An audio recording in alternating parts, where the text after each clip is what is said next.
think the other thing that I get concerned about with women and narcissism is that we don't realize that there's almost as many women narcissists as there are men. Mm. We tend to focus as if this is a male problem. It's really not a male problem. It's a human problem. But the reason, and I have my own theory. I don't have research to back up my theory, but here's my theory. And it's partly because of misogyny and patriarchy that we have a problem spotting women narcissists.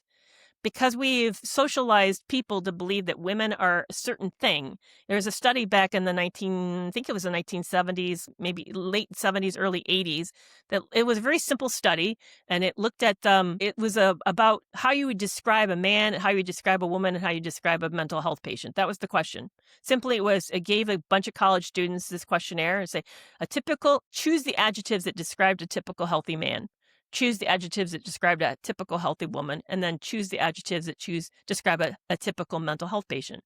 The study found that women and mental health patients correlated highly together. The description of the two. Mm-hmm. Yeah, they were essentially similar. So, okay, so think about that. If you think, especially if you're a man, if you think, and probably more men than women took this test because this is back in the 80s, early 80s, when more men were in college than women were. You know what I'm saying? So I don't know. I would have to go look at the gender numbers to know how much of that group made up of what was the control and the subject group look like. But if you think about it for a moment, if men are taught that women should be weak, needy, they're emotional, they're highly dramatic, they overreact. What you don't realize that you're actually describing is you're describing a controlling narcissistic woman. You're not describing a woman. You're describing a not well woman.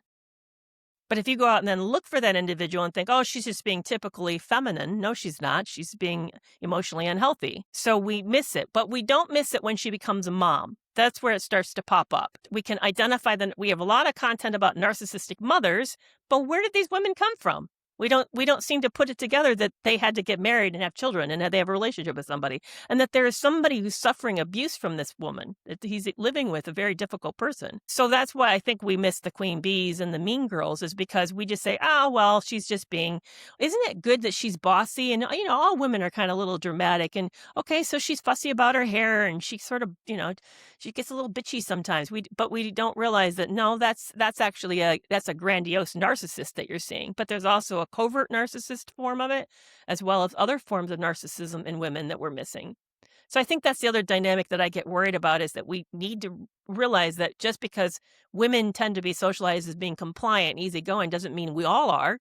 That there are women among us that are equally emotionally unhealthy. And if you look at the government statistics, I think it says 5% of women are narcissistic and 7% of men.